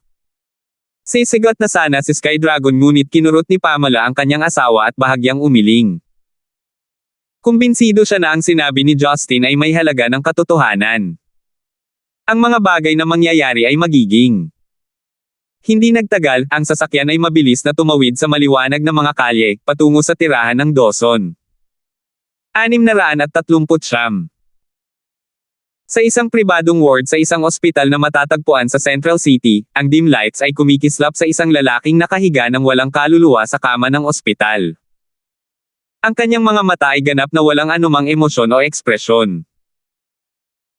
Maging ang nurse na pumasok para mag-renew ng glucose transfusion ay umiwas na makipag-eye contact sa kanya habang sabik siyang nagsabit ng bagong bag ng solusyon sa metal stand. Ang lalaking naka-hospital gown ay walang iba kundi si Lester, ang lalaking nilinis ni Justin sa kanyang cultivation sa kanyang katawan. Sa sandaling siya ay nagising, natagpuan niya ang kanyang sarili na nakahiga sa isang hospital bed na ganap na nanghihina sa kanyang mga buto. Noon niya napagtanto na ang kanyang mga meridian ay ganap na hangkag. Ang kamatayan ay hindi gaanong malupit na parusa. Ang kanyang pagbabalik mula sa Kunlun patungong Central City ay sinalubong ng kanyang ama na si Parley ng posisyon bilang general ng garrison. Napakaganda ng kanyang mga inasam-asam sa hinaharap, ngunit sa halip ang lahat ng kung ano siya ngayon ay isang piraso ng hamak. Hindi sigurado si Lester kung paano niya haharapin si Parley o sa halip, si Gavin. Natuwa siya dahil hindi pa kumalat ang balita ng kanyang parusa. Ngunit ang isang bagay na tulad nito ay hindi maaaring manatiling nakatago magpakailanman. At pagdating ng panahon para ibunyag ito, kailangan niyang harapin ang impyerno. Gayunpaman, ang kanyang puot at paghihirap kay Justin ang tanging dahilan upang manatiling buhay. Sa sandaling ito ang pinto ng ward ay muling itinulak. May nakatayong magulo at balbas na lalaki na nakasuot ng puti. Nakangiti siya habang naglalakad patungo sa ward bed. Sok-sok. Tingnan mo kung gaano ka naging kaawa-awa nang wala ang iyong kultibasyon at panloob na enerhiya. Hindi bababasa ang glucose transfusion ay nagpapanatili sa iyo na buhay. Ang bisita, na ikinagulat ni Lester, ay si Braden. Inilipat ni Lester ang kanyang tingin sa kanya, at nagtanong sa mapurol na paraan, "Braden, nakakamangha na mayroon ka pa ring lakas ng loob na bisitahin ako. Master Gibson, ano ang ibig mong sabihin dyan? Magkaibigan tayo. Nang mabalitaan ko ang iyong pangyayari, nagdesisyon akong bisitahin ka," sabi ni Braden na may tusong ngiti. "Ha! Mga kaibigan. Kung hindi dahil sa pipi mong plano para makialam ako sa Yellow Entertainment at ayusin ang tanggang si Flores bilang manager ni Lucille para lang magalit si Justin, bakit pa ako haantong sa ganito?" Si Lester ay naging emosyonal. Pinagpag ni Braden ang kanyang daliri. "Walang kapintasan ang plano ko. Mula sa sandaling pinatay niya siya, lahat ay naaayon sa plano. Ang layunin ng plano ko ay papatayin siya ng isang tao, upang pukawin ang damdamin ng publiko at Hongmeng. Hindi ko kailanman sinabi sa iyo na galitin mo si Justin. Ang iyong kamangmangan ang nagbunsod sa kanya upang linisin ang iyong paglilinang. Ikaw ang nagdala nito sa iyong sarili. Ano?" Galit na galit si Lester habang itinaas niya ang kanyang kamao para suntukin si Braden. Pero ngayong ordinaryong tao na lang siya, ang suntok niya ay walang kahirap-hirap na sinalo ni Braden gamit ang isang kamay. "Itago mo ang mga suntok mo. Hindi ka karapat-dapat." Ngumisi si Braden habang itinutulak palayo ang kanyang nakasubsob na kamao. Napabalikwa si Lester sa kama. Ang kahihiyan na naramdaman niya ngayon ay mas malala pa sa anumang pinsalang natamo niya. Tahimik na nakatayo si Braden at nagmamasid ng walang anumang pagsisisi. Pagkaraan ng mahabang panahon nang sa wakas ay wala nang luhang natitira si Lester, si Braden ay sumunod sa isang mungkahi. "Master Gibson, gusto mo bang maging katulad ni Justin?" Nalilito, inangat ni Lester ang kanyang ulo. Ano? Tinanong ko kung gusto mong maging katulad ni Justin. Ang magkaroon ng lakas na katulad niya, o mas higit pa. Inulit ni Braden ang kanyang mungkahi na may nakakalokong ngiti. Natigilan si Lester. Hindi siya sigurado kung ang kanyang mga pinsala ay nakaapekto sa kanyang pandinig. Yumuko si Braden malapit sa mukha ni Lester. Na may masamang ngiti, nagpatuloy siya, "Kung ipagkakatiwala mo sa akin ang lahat, magagawa kitang Diyos." Sa dimly ilaw na ward, ang mahinang ungol ng lalaki ay parang tawag ng demonyo. Samantala, si Justin ay masayang tumatawa sa kotse habang papunta sa hapunan ng Dawson clan. Hindi niya alam na may mga taong nagpaplano laban sa kanya, na naghihintay na magdulot sa kanya ng higit na paghihirap sa hinaharap. Sa ruta patungo sa tirahan ng Dawson, nagawa ni Justin na magbigay ng hiwalay na mga tawag kay Christine sa Amerika at Ron sa Europa tungkol sa managerial team ni Lucille. Sa kalaunan ay nagpasya siya sa pagpili ni Ron ng isang world-class na manager kasama ang kanyang kilalang artist preparation team. Handa na silang umalis patungong Central City sa kanyang kahilingan.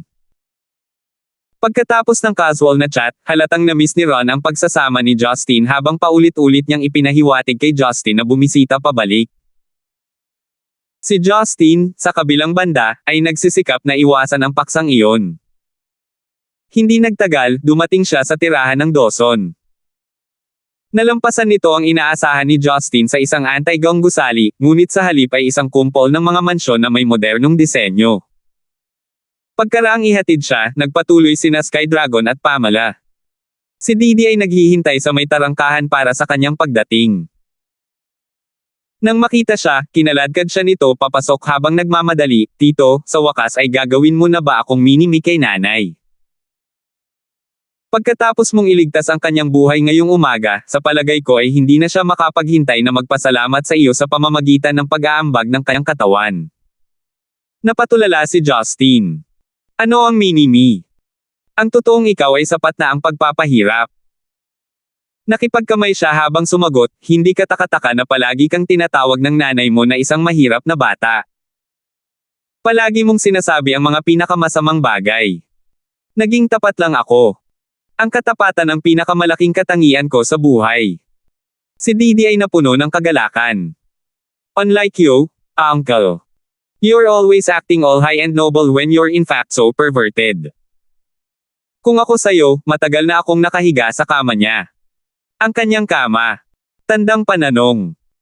Ang malikot na pag-iisip ni Justin ay agad na nagsimulang mag-isip ng mga senaryo. Sa napakagandang katawan ni Teresa, ang pagkakaroon ng mga ehersisyo sa kama kasama niya ay magiging kasing husay ng mapang-akit na babaeng iyon na si Catherine. Maaaring kulang si Teresa ng karanasan, ngunit nangangahulugan ito na maaari siyang magdala ng iba't ibang lakas sa mesa. Habang ang mga iniisip ay nagsimulang lumutang sa kanyang isipan, ang mukha ni Justin ay naging maliwanag na pula. Nag-alinlangan siya sa intensyon ni Didi, hindi malinaw kung nagbibiro lang siya o talagang umaasa sa kanyang sarili na bibigyan si Teresa ng isang bata. Gayunpaman, hindi nag-overthink si Justin. Pagkatapos ng lahat, ang dahilan kung bakit siya binigyan ng espesyal na pribilehiyo na lapitan ang kanyang ina ay dahil siya ang unang lalaki na inaprubahan ni Didi. Hindi banggitin ang katotohanan na ang kanyang ina ay namatay ngayon nang walang mga mahimalang gawa mula kay Justin. Kaya't ang lahat ay nagresulta sa pagiging mas handa ni Didi na maging bagong ama si Justin. Para naman kay Peter Fane, maaaring tinanggap ni Didi ang kanyang presensya bilang ama ngunit halos hindi siya nakipag-ugnayan sa kanya.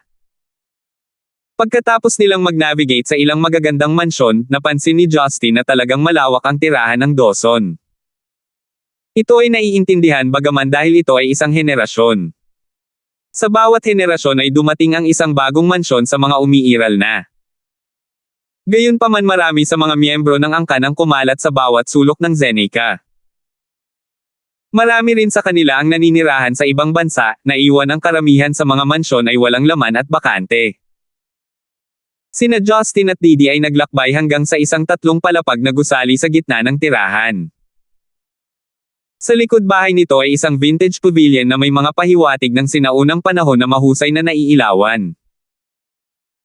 Sa loob ng pavilion ay isang buong hapagkainan na puno ng pagkain, habang ang mga kasambahay ay abala sa paghahanda para sa hapunan. Si Master Dawson at Teresa ay masayang nakikipag-chat sa iba pang mga tao. Nang mapansin nila ang pagdating ni Justin, tumayo si Master Dawson habang ang iba ay sumunod para salubungin si Justin. Kabilang sa kanila ay sina Master Dawson, Teresa, Amelia, at Harris na pamilyar kay Justin. Mayroong ilang iba pang mga tao na naruroon na maaari lamang niyang ipagpalagay na ang mga direktang kamag-anak ng angkan ng Dawson, ang mga hindi niya nakilala. Maingat na ibinulong ni Didi kay Justin, "Uncle, lahat ng inimbitahan ngayon ay malapit kay nanay maliban kay Uncle Harris." Ngumiti si Justin. Maaaring bata pa si Didi at paminsan-minsan ay wala pa sa gulang, ngunit medyo alam niya ang tungkol sa sitwasyon ng panloob na awayan ng Dawson clan. Ang lahat ng naroroon, hindi kasama si Harris, ay isang pangunahing miyembro ng Dawson clan na buong pusong sumuporta kay Teresa. Para naman kay Harris, maaaring masangkot siya sa matinding tunggalian kay Teresa, ngunit hindi mababawasan ang kanyang pagsisikap sa pagiging isang magandang sport. Justin, natakot kami na baka hindi ka comfortable sa sobrang daming tao sa handaan, kaya pinananatiling minimal ang imbitasyon. Dahil ikaw ang aming pinahahalagahang bisita, maupo ka sa tabi ko. Humajejek si Master Dawson habang itinuro ang upuan sa pagitan nila ni Teresa. Umikot si Justin para batiin ang bawat isa sa mga taong naruroon. Nang turn na ni Harris, mahigpit na kinamayan ni Harris si Justin habang same time niyang binibigyang diin, "Maraming salamat sa pagligtas sa kapatid ko. Painumin mo ako ngayong gabi." Kahit na halatang nasa malalim na pakikipagtunggali niya kay Teresa, ipinakita ni Harris ang pasasalamat na naramdaman ni Justin na tunay siyang natutuwa sa paggaling ni Teresa.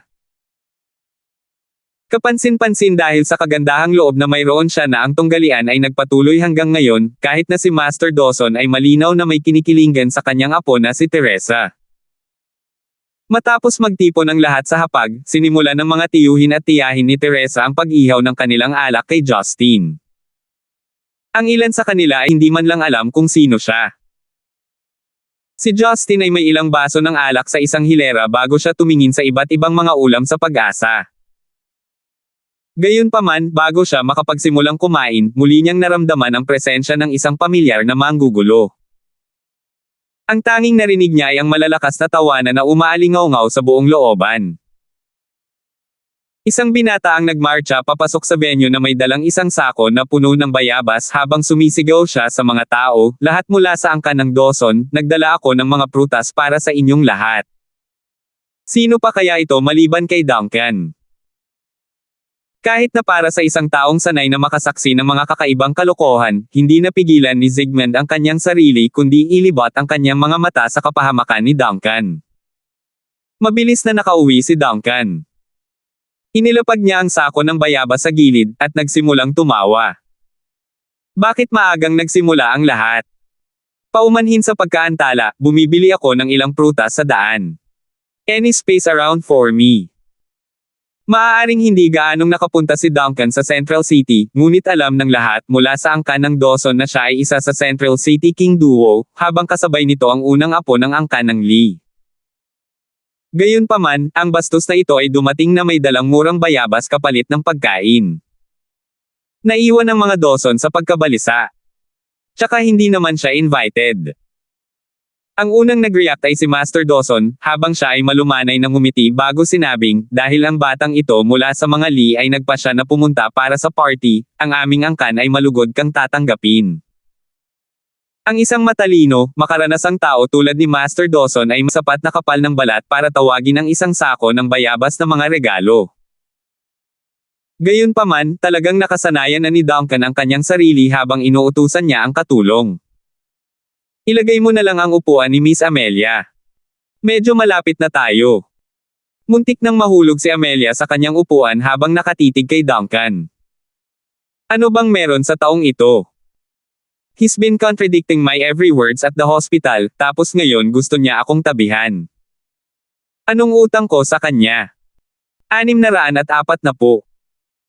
Sa panunood ng mga pangyayaring bumungad sa kanila, ang mga miyembro ng Dawson clan ay nagtaka kung paano naging malapit si Amelia sa bata, matalinong tagapagmana ng Lee clan. Si Master Dawson, sa kabilang banda, ay may ibang iniisip sa bagay na ito. Ito ang perpektong pagkakataon para patunayan niya ang kanyang sarili sa clan. Mahalagang higpitin ang kanilang ugnayan sa angkan ng Lee. Kung ito ay matagumpay, posible para sa relasyong ito na manatiling kapaki-pakinabang kahit na si Zygmunt ay mahigit 100 taong gulang na. Ang Nigel clan ang pinakamalakas sa 4 na nangingibabaw sa Central City. Ang pamana ni Gilmore Nigel ang pinakamatagumpay sa mga nakaraang handover. Karapat-dapat siyang maging premier ng Zenica, na natural na ginawa siyang pinuno din ng kanyang angkan. Ang Panginoon ng angkan ng Gibson, si Gavin Gibson, ay malinaw na nasa mas mabuting kalagayan sa kalusugan kaysa kay Master Dawson. Bagamat hindi na siya ang dating binata, hindi pa siya nakakaranas ng anumang sakit o aksidente noon. Sa kabilang banda, mas bata si Motion mula sa angkan ng Lee. Hindi pa dumating sa punto para sa kanya na kailangan niyang simulan ang pagsasaalang-alang sa kanyang magiging kahalili. Ang tanging tao na dapat gumawa nito ay si Zygmunt, para sa kanyang edad at ang kanyang oras ay malapit ng magwakas. Kaya, ang pagpapanatili ng katayuan ng Dawson clan sa 4 na dominanteng clans pagkatapos ng pagpanaw ni Master Dawson ay ang pangunahing prioridad ng mga miyembro. Iyon ang unang pagkakataong bumisita si Duncan sa angkan ng Dawson. Hindi siya pamilyar sa mga tao doon. Gayunpaman, hindi siya ang tipo na awkward sa presensya ng mga estranghero. Itinaas niya ang kanyang tasa ng alak at nagsimulang mag-propose ng toast sa mga taong nakaupo malapit sa kanya. Halika, bihirang pagkakataon para sa akin na makasalo kayong lahat. Sana ay hindi mo ako alalahanin na pumunta ako ng walang dala. Ay enjoy natin ang mga inuming inihanda. Magsimula tayo sa 3 tasa bilang parusa. Itinaas ni Duncan ang kanyang ulo upang lagok ang puting alak. Uminom siya ng ganoon kataas na puro alak. Mayroong hindi bababa sa 80 mm. Natarante ang tingin ng mga tao sa paligid niya. Ayaw nilang parusahan siya ng alak. Nagbibiro ka siguro. Dapat kami ang nagbibigay sa iyo ng toast. Nauna sa iyo ang reputasyon mo bilang bahagi ng King Duo sa mga nakababatang henerasyon. Tumayo si Harris at ikinawit ang kanyang tasa laban kay Duncan, ipinapakita ang ugali na dapat taglayin ng tagapagmana ng angkan ng Dawson. Nilunok ni Duncan ang isa pang laking lagok ng kanyang alak at tumawa. Anong king duo, ang sinasabi mo? Wala itong pinagkaiba sa inasnan, dalawang pula na itlog. Habang nagsasalita, lumingon siya kay Amelia na tahimik sa buong pag-uusap at nagsabi, Miss Amelia, paano mo ako gustong buhusan ng inumin? Galit na si Amelia. Nang marinig ang pananabik sa tono ng boses nito, biglang tumaas ang galit nito. Hindi nasisiyahan, sinabi niya, wala ka bang mga kamay para ibuhos para sa iyong sarili? Pagkaraang lumabas ang mga salita sa kanyang mga labi, nanigas ang kanyang mukha at nakaramdam siya ng pagsisisi. Tamang-tama rin, habang ang lahat ng mga miyembro na nagtitipon sa paligid ng mesa ay nakatingin sa kanya ng masama. Pinakain ba ng pulbere ang babaeng ito kamakailan? Hindi ba niya alam na ito ang perpektong pagkakataon para magkaroon ng ugnayan sa angkan ng Lee? Si Duncan ay mas madalas kaysa sa hindi kasali sa labanan sa buong mundo. Ito ay isang bihirang pagkakataon na kumain kasama siya. Kahit na noong siya ay nasa Central City, ang kanyang passive self ay hindi kailanman ay drag ang kanyang katawan sa mga sosyal na kaganapan. Ngayon na siya ay kusang loob na pumunta sa isa, ang Dawson clan ay hindi kailanman mabubuhay kung sisira ni Amelia ang kanilang isang pagkakataon sa isang relasyon sa Lee clan. Ngunit walang sino man ang maaaring hulaan kung ano ang sumunod na nangyari. Walang ni Katie Ting na pahiwatig ng sama ng loob mula kay Duncan. Sa halip, mahina siyang humajejek at sinabing, oo. Sa palagay ko ay masyado akong agresibo. Mayroon nga akong sariling mga kamay. Kinuha ng iba ang sitwasyong ito. Kinuha ni Duncan ang bote ng alak at tinungga ito, na puno ng likido ang kanyang tasa. Miss Amelia, hayaan mo akong bigyan ka ng toast. Nasa iyo kung pipiliin mong tanggapin ito, sabi ni Duncan, na iniabot ang tasa sa kanya. Ang iba ay halos mahulaan ang kanyang mga intensyon. Ang taong ito ay tila nagkaroon ng damdamin para kay Amelia. Logically speaking, dapat ay ibibigay niya ang kanyang unang toast kay Zygmunt. Ngunit patuloy na itinoon ni Duncan ang kanyang atensyon kay Amelia, siguradong dumating siya para sa kanya ngayon. Kahit ayaw niya, tumayo pa rin siya. Hawak ang kanyang tasa gamit ang kanyang dalawang kamay, ikinawit niya ang kanyang baso sa kanyang baso at humigop. Dahil sa bahagyang pagkagambala sa labas ng mundo, nabulunan si Amelia sa alak. Bahagya siyang umubo at bahagyang lumuwa ang namumulang mata. Ikinagulat siya nito. Mabilis niyang ibinaba ang baso at hinawakan siya sa likod. Tinapik niya ito ng mahina at awkward na sinabi, Nako, Miss Amelia, hindi ko alam na hindi ka magaling sa pag-inom. Hindi ako dapat mag-toast sa iyo noon. Hindi ko sinasadyang mabulunan ka. Alisin mo ang kamay mo sa akin. Naramdaman ni Amelia ang kanyang kamay sa kanyang likod.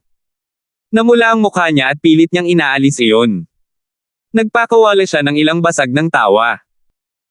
Pagkatapos ay sinabi niya sa mga nakatingin na tao ng may pagmamalaki, I'm sorry. Medyo blunt lang ako pero wala akong intensyon na asarin si Miss Amelia. Inalagaan ko lang siya. Si Justin, na tahimik na nakaupo upang kumain ng mga pagkain, ay sumilip kay Duncan at umiling ng may ngiti. Ang pag-uugali ni Duncan ay maaaring mga hulugan lamang na siya ay interesado kay Amelia. Kahit isang bulag ay masasabi. Baka sa mukha ni Teresa ang kaligayahan. Bumulong siya sa tenga ni Justin, hindi ako makapaniwala na may gusto si Duncan kay Amelia. All this time nag-aalala ako na hindi siya makakahanap ng iba. Parang hindi ko na kailangan. Mukhang baliw ang lalaking iyon. Hindi ba dapat mag-alala ka para dyan? Tumawa ng masama si Justin. Ngumisi siya sa kanya at sinabing, kung willing ang mga babae na manatili sa isang lalaking tulad mo, sa tingin mo ba mag-aalala ako sa lalaking ito? Nagkunwari siyang walang narinig. Pagkatapos ay ipinagpatuloy niya ang pag-iisip sa sarili niyang negosyo, pagpapakasawa sa mga pagkaing inihanda para sa mga bisita. Tutal, pumayag siyang kumain, hindi para makihalubilo. Tahimik na tumingin sa paligid si Zygmunt, palaging nakangiti. Nang tumahimik at tahimik ang kapaligiran, tinanong niya si Duncan, Mr. Lee, ang pagkain na ito sa una ay binalak para pasalamatan si Justin sa pagliligtas sa buhay ng aking apo na si Teresa. Ngunit ang pagdating mo ay parang nakaplano ito para sa iyo. Dapat mo talagang bumawi sa kanya. Kinaway-kaway ni Duncan ang kanyang kamay at sinabing walang pakialam ang kanyang boses, Master Dawson, magpahinga ka lang. Kilala ko si Justin. Hanggat makakakuha siya ng libreng pagkain mula rito, ayos na siya sa lahat ng bagay. Pagtapos, commendat siya kay Justin. Pinupunit ni Justin ang karne ng drumstick nang marinig niya si Duncan. Ibibigay niya ang lahat para ihagis ang drumstick sa mukha ni Duncan sa pagkakataong ito. Gaano kahalata sa iyo na gumamit ng toasting bilang isang paraan upang uminom ng libreng alak? Iginala niya ang kanyang mga mata, tila walang talo. Nang marinig ito, inihampas ni Duncan ang kanyang kamay sa kanyang sariling dibdib. Palagi akong tapat at nangunguna, hindi katulad mo, isang maliit na lalaki.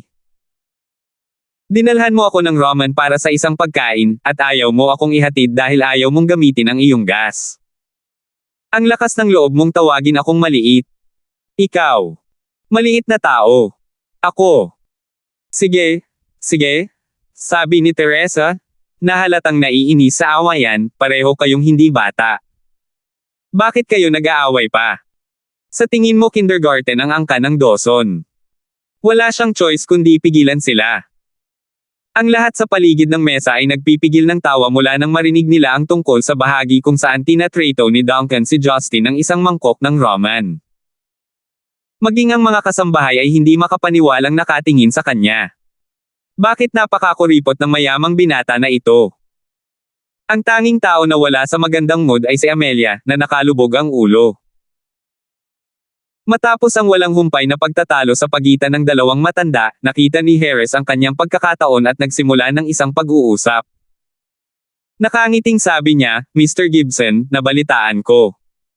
Mayroon kang masalimuot na relasyon sa Gibson clan ng Central City. Dahil hindi opisyal ang lahat ng source ko, gusto mo bang ipaliwanag ang panig ng kwento mula sa iyong pagtatapos? Lahat tayo ay masyadong mausisa. Ang relasyon sa pagitan ni Justin at ng Gibson clan ay sa katunayan ay hayag na bago pa man natalo si Parley sa halalan. Pagkatapos ng lahat, ang mga aksyon ni Gavin at Rebecca ay natuklasan sana ng mga may intensyon na gawin ito. Gustong malaman ni Harris ang tungkol sa relasyon ni Justin at ng Gibson clan. Ang sagot ni Justin ay matukoy ang kanyang relasyon sa Gibson clan. Kung nakilala ng Gibson clan si Justin, kung gayon siya ang magiging tagapagmana ng clan. Hanggat hindi pa siya matatanggap ng Gibson clan, hindi niya magagawang kumuha ng anumang posisyon. Kahit na ang mga taong naruroon ay hindi masyadong sumusuporta kay Harris, sila ay sabik na naghihintay sa tugon ni Justin. Pagkatapos ay sinabi ni Justin, habang ninunguya ang kanyang karne, nahanap ko na ang aking ina na matagal nang nawala. Para sa iba pang mga bagay, wala akong komento. Nang marinig ang tugon na ito, naunawaan ng lahat ang kahulugan sa likod nito. Tila totoo na si Justin ay tumutuloy sa kanyang ina. Nangangahulugan ito na hindi siya ganap na hiwalay sa Gibson clan. Kung hindi sinasadya ni Gavin na makipagkitang muli kay Justin, hindi na sana siya pumunta sa Stonegate, at hindi rin niya hahayaang manatili sa kanya ang kanyang manugang. Sa pag-iisip nito, ang mga Dawson ay napuno ng pananabik. Inigtas ni Justin si Teresa ng maraming beses. Dapat may nangyayari sa pagitan nila. Sino ang nakakaalam kung magagamit siya ng angkan ng Dawson para itaguyod ang kanilang relasyon sa angkan ng Yang? Dahil sa katotohanan na si Justin ay kasal na ngayon, ang kasal ay hindi isang opsyon. Gayunpaman, walang paraan si Teresa na magpakasal sa publiko dahil ang kanyang anak na babae ay hindi na isang maliit na bata. Kaya, kahit na may maliit na pagkakataon na magkaroon ng isang bagay sa pagitan ng dalawa, ang Dawson clan ay higit pa sa okay dito. Higit pa rito, kung si Didi ay magkakaroon ng matagumpay na kasal kay Oscar mula sa Yuan clan, iyon ay isa pang link sa Gibson clan. Iyon ay dahil si Henderson, ang master ng Yuan clan, ay kasal sa tiyahin ni Justin na si Jenna. Natuwa ang lahat sa liwanag ng bagong balita. Ito ay isang magandang araw para sa kanila.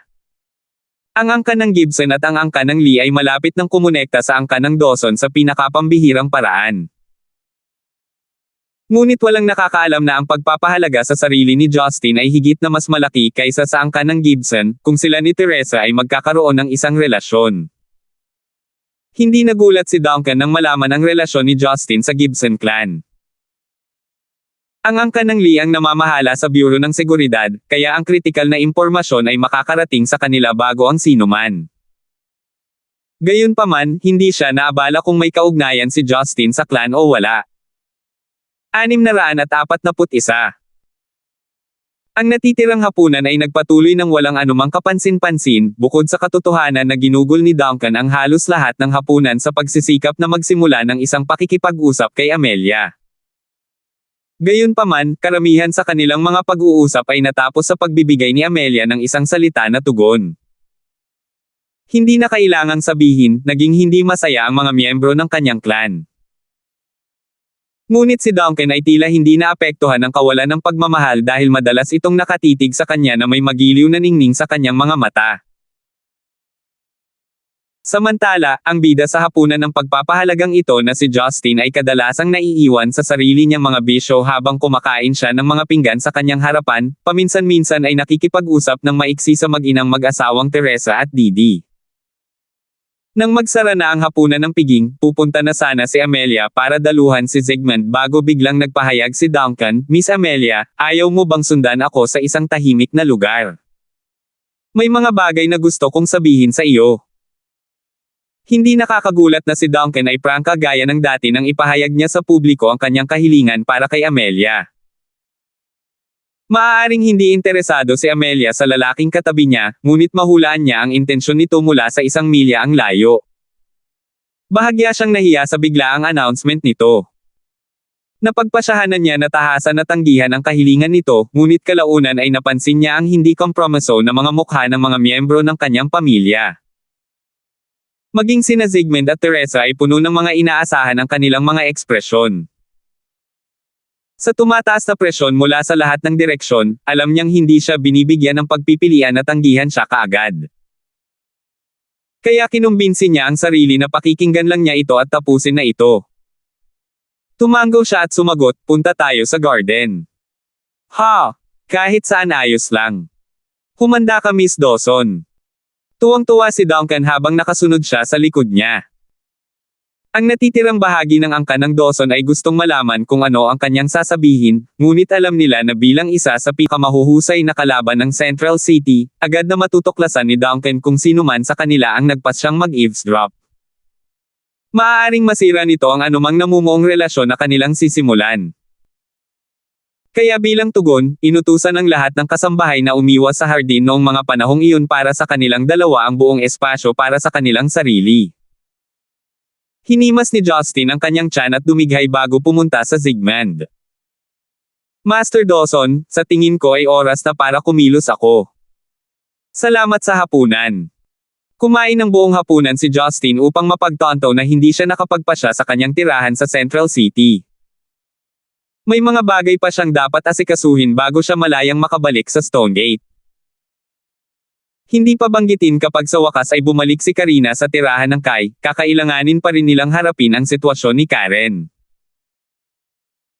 Higit pa rito, ang kanyang pakikipagtagpo kay Lester at Flores ang nagtulak sa kanya na manatili sa tabi ni Lucille, kahit man lang hanggang sa makumplito ang kanyang album at ang kanyang konsyerto. Kahit na nag-aalala pa rin siya tungkol kay Talia pabalik sa Stonegate, hindi siya maaaring tumayo na lang at umalis kapag hindi pa naaayos ang mga bagay niya rito. Ang tanging maaasahan niya ngayon ay maging mas bukas ang isipan ni Hilda. Sa ngayon, kailangan niyang maghanap ng matutuluyan. Naisipan niyang tawagan si Franklin mula sa branch office para ayusin ang isang hotel na matutuluyan niya. Iniwan ni Zygmunt si Justin na nakabitin habang kinukumbinsi niya si Teresa. "Teresa, dahil kaka-recover mo lang, I suggest you stay in Central City for the time being. After all, hindi ka pa nagmamadaling umalis papuntang Stonegate." Agad na naunawaan ng makinang na si Teresa ang mas malalim na kahulugan ng kanyang mga salita, at may bahid ng pamumula sa pisngi, malumanay siyang sumang-ayon. Sa kalaunan ay bumalik si Zygmunt kay Justin sa kanyang tugon. Justin, sa palagay ko ay wala ka pang lugar na matutuluyan. Bakit hindi ka maglaan ng oras na ito para libutin ang lungsod kasama si Therese? Napaka-boring para sa kanya na ako lang ang kasama sa tagal ng kanyang pananatili. Si Didi ay nakikinig sa gilid habang siya ay humahajejek. Great Lolo, ang galing mo talagang mag-ayos ng mga gamit. Sigurado akong gustong isama ni nanay si Tio para magsaya. Dahan daw ang kinurot ni Zygmunt si Didi sa ilong at hindi mapigil ang tumawa mula sa kanyang bastos na pananalita. Natural na lahat ng naruroon ay ang paksayo na pumanig kay Teresa, at higit na nasiyahan na pinahahalagahan ni Zygmunt ang kanyang presensya. Tungkol sa kanyang relasyon kay Justin, walang alinlangan na sila ang nasa likod nito. Kung si Justin ay isa pang lalaking may asawa, hindi sinasabi na bawat miyembro ng pamilya ay sasalungat sa kanilang relasyon, dahil sa katotohanan na si Teresa ay kabilang sa mga direktang kandidato ng paghalili. Ngunit ang background ni Justin ay hindi katulad ng karamihan. Bilang anak ng Gibson clan, hanggat ang relasyon ay tunay at totoo, ang Dawson clan ay handang isakripisyo ang reputasyon ni Teresa kapalit ng isang bono sa pagitan ng dalawa sa pinakamalaking clan sa Central City. Ihahatid na kita sa mansyon natin sa kabilang side. Sapat na ang laki kaya may mga kwarto pa tayo. Si Teresa ay hindi na isang mahiyain at inosenteng babae, dahil mabilis niyang inayos ang kanyang emosyon at mapaglarong itinuro. Nanlamig si Justin sa kanyang malandi na ekspresyon at hindi makapaghintay na makatakas mula sa pagiging sentro ng atensyon. Nahumantong sa kanyang agarang tugon kay Teresa, "Sige, manguna ka." Samantala, sa hardin sa likod bahay, ang mga simento ay kumikinang ng malambot na puting mga ilaw mula sa mga poste ng lampara ng nakasisilaw na ginto. Ito ay kahawig ng mga tulad ng European Bohemian artistry. Binalot ng mga pebbles ang buong simento. Ang mga bulaklak ay namumulaklak sa ilalim ng kalangitan sa gabi, na nagdaragdag ng isang pakiramdam ng misteryo sa paligid nito. Si Amelia, sa isang daffodil na dilaw na isang piraso ay nakapout sa buong paglalakbay niya sa gitna ng isang kahoy na pavilion. Ngunit habang siya ay naglalakad sa magandang hardin, ang kanyang mukha ay puno ng pagkabigo at paghihirap, contrasting ang mga hardin magandang estado. Nang makarating sila sa kanilang venue, bigla siyang lumingon at tumingin kay Duncan na nakabuntot sa kanya hanggang ngayon, sinusubukang intindihin ang lalaking kilala bilang bahagi ng Central City King Duo, at ang panganay na apo ng Lee clan. Nakasuot siya ng simpleng kombinasyon ng short-sleeved shirt at jeans. Maskulado ang kanyang pangangatawan ngunit sa mga mata ni Amelia, mas mukha siyang construction worker kaysa bodybuilder. Napuno ng nakakatuwang ngiti at makapal na eyebags na bumabalot sa gilid ng kanyang mga mata, kamukha niya ito ng isang retarded bear. Isang taong ganito para maging manliligaw niya. Mas gugustuhin niyang mamatay. "Say it," malamig na sabi ni Amelia habang inilalayo niya ang kanyang tingin mula kay Duncan patungo sa mga palumpong. Maaaring awkward si Duncan, ngunit hindi siya nahihiya. "Miss Amelia, gusto kita." Nang walang anumang matamis na usapan, ipinagtapat ni Duncan ang kanyang damdamin ng ganoon na lamang. Tumalikod si Amelia at tinitigan siya ng masama. "Alam ko naman na may gusto siya sa akin, pero di ba masyadong prangka? Sa tingin mo ito ay isang uri ng laro? Ganyan ba ito sa iyo?" Galit na galit si Amelia sa kanya. Lumunok si Duncan habang umiiling sa kanyang ulo sa dismaya. "Miss Amelia, simula noong unang beses kitang nakilala sa ospital ngayon, buong araw kitang iniisip. Ang dahilan kung bakit ako pumunta para sa hapunan ngayong gabi ay dahil gusto kong matiyak na malinaw mo ang nararamdaman ko para sa iyo. Pero hindi na ako makapaghintay na patayin ka dito ngayon din." Tandang pananong. Nag-flash sa isip ni Amelia ang mga kaisipan ng puot bago siyang inisyan. "Gusto mo ako? So sinasabi mong love at first sight yun? Naniniwala ka talaga na mga 3 taong gulang pa lang ako naniniwala pa rin sa ganoong bagay?" Same time na sumagot si Duncan, "Miss Amelia, paano kung totoo ito? Paano kung sabihin ko, na love at first sight talaga ito para sa akin? Wala akong panahon para sa mga kalokohang biro mo, paipong baboy." Git na hinampis siya ni Amelia. Gayunpaman, halos hindi nag-aalala si Duncan habang patuloy siyang nakangiti. Miss Amelia, sigurado akong alam mo ang tungkol sa akin. Ako si Duncan, ang direktang ina po ng Lee Clan. Sa madaling salita, ang kinabukasan ng Security Bureau ng Zenica at ang malaking bahagi ng elite forces ng Zenica ay nasa ilalim ng mga kamay ko. Oh really? Well, good for you, young Master Lee. Isa lang akong hamak na babae na walang pakialam, kaya pwede bang itigil mo na ang kalokohang ito? Sarkastikong sagot ni Amelia. Nanatiling cool si Duncan habang nagpaliwanag, nakikita mo, malinaw din sa iyo ang pagkakaiba sa pagitan ng ating mga posisyon sa lipunan. Ngunit iyon mismo ang dahilan kung bakit gusto kita. Ano? Si Amelia ay nalilito. Miss Amelia, bawat babae na may kaalaman sa aking background at status ay mag-eeksperimento sa lahat ng posibleng paraan para mahulog ako sa kanila. Gusto nilang maging co-heir sa hinaharap ng Lee Clan. Ngunit ang aming pamilya na may partikular na tungkulin sa bansang ito ay pinahintulutan lamang ang isang kaher, ibig sabihin, maaari lang akong magpakasal sa isang babae. Kahit ano pa ay maaaring magdulot ng hindi maisip na panganib. Bilang kaher ng Security Bureau, sinumang napangasawa ni Duncan ay walang alinlangan na malantad sa mataas na ranggo na pribado at confidential na katalinuhan, kaya natural na hindi mahirap intindihin ang kanyang paliwanag. Biglang inilipat ni Duncan ang kanyang paksa habang nagpatuloy, pero Miss Amelia, espesyal ka. I swear wala pa akong nakilala sa buhay ko na nakakaalam ng background ng pamilya ko at kahit papaano ay hinahamak at kinasusuklaman pa rin ako.